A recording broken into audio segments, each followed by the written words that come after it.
Isn't it fierce warm today? Oh Lord, the heat. I was been working in a haunted house in a place called Stoke-on-George.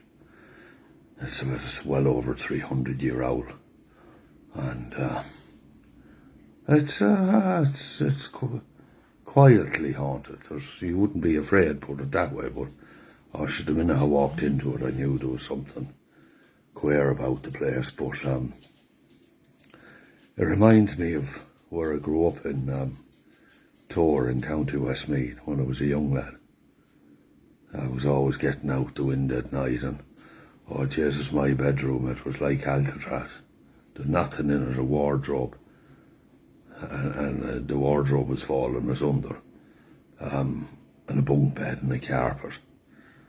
And there's no curtains on the window, and when the moon would shine in, the whole room would light up, and I'd have to get out of it, and because I used to walk the bogs there, and I knew where every haunted place was. And the funny thing was, none of the bogs I ever saw a ghost down there. The bogmen used to tell me that the fairies took over the bogs and wouldn't let the ghosts in, and that it was the English that brought the ghosts to Ireland. And whether that's true or not, I don't know, but there was a house a little way down from where I lived, about 5 minutes walk. Roaches, they used to call it. That was the name of the last people that lived in it. Jesus, that was some place, I'll tell you. And there was, the electric was in it, there was a range oven. And we used to go down there, but a whole drove of us after closing time. There was no takeaway food, there was no fast food in them days.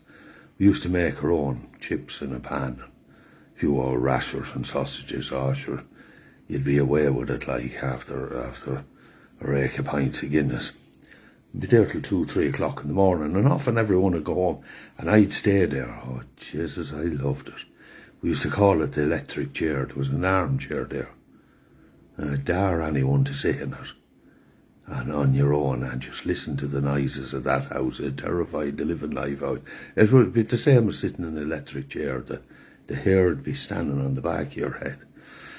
And I said to Owl McNeil, the farmer that owned it, I said, Mick, that house isn't right. That's right, this way. That's right. It's haunted. Oh, he knew it was haunted. I said, did you ever think of renting it out? Because it was a lovely house, 2-storied house. No, he said, nobody'd live in it. Too haunted. I reckon there was, the last time we rented it out, there was a few lads staying in it, and there was the picture of a nun hanging up on the wall. And because as soon as the 2 minutes past midnight, she used to come out with the picture and start knocking on the lads' doors, and that's shocking, a nun. And he said, no matter how many times I took that picture down, I burnt it, I threw it away, it'd be back up on the wall. So he said that was it, nobody after that had lived in it. But because I was sitting there one night, and didn't a black hen come in the door and walked round me 3 times, and I stuck to the chair, and the hair was standing up at the back of my head. Cluck, cluck, cluck, cluck. She walked round the armchair 3 times, then out the door. It's about 3 o'clock in the morning. And be Jesus, didn't she crow like a cockerel? But fierce loud. I never heard a cockerel crow like that. Jesus, I thought that's not normal. And I seen it again a few weeks later up at the Dangan Crossroads. Walked right by me. But I bumped into our old Hawley. Hawley was the wise man. He was a diviner, and he could see things. And I knew because, Jesus, the stuff that man told me. And I told him about, was it black? Was the hen black? He said to me. I said, as black as they suspect. That's and crowed like a cockerel, that's it. Well, do you know what that one's doing, he said.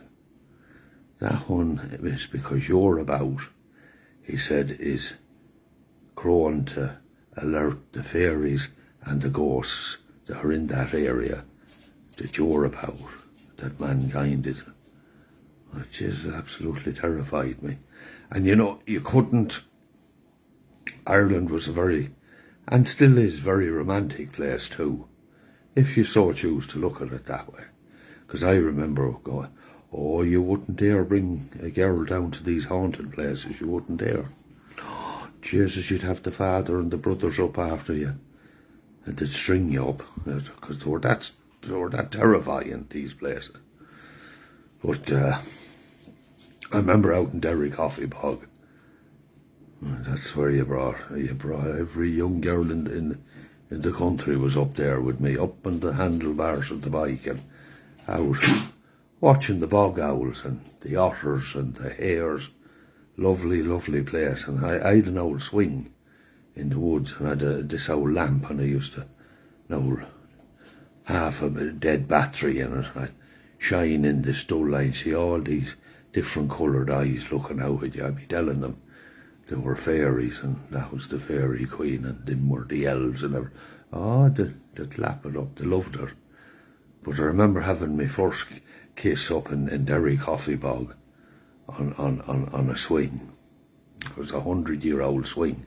It was my ancestor's swing. It was beside where their hut once stood, and I yoked it up and I put new ropes on it, a new set. Just we're sitting on the swing this night, and Bridgie was her name. I think she got fed up waiting for me to give her the kiss, you see, and she grabbed me, a hold of me, and she planted the lips onto mine, and sure, I thought I was in heaven. My legs was trembling and everything. You all remember your first kiss. Well, Jesus, I'll never forget mine, because I was going grand, and the next thing, Jesus, didn't she, through the side of her mouth, didn't she breathe in and breathe out? And that put the shake out of my leg, and I didn't know what to make of it. And she wouldn't let go of me. She didn't want to let go of the kiss either. Went on another few minutes, and I blew again out the side of her mouth. I just, at this stage, I had to pull away. Now it was really putting me on. I said, what are you doing that for? Hadn't she, Bridgie was her name, hadn't she a broken nose? And she couldn't breathe through her nose, and she didn't want to let go of the kiss. So she breathing out the side of her mouth, and that was my first kiss in Derry. I never kissed another girl for 2.5 years. Was that shocking? And I was sorry after bringing her up to a grand romantic place, and that had to happen. I thought every woman kissed like that until the next one got a hold of me. And that's some story, lads.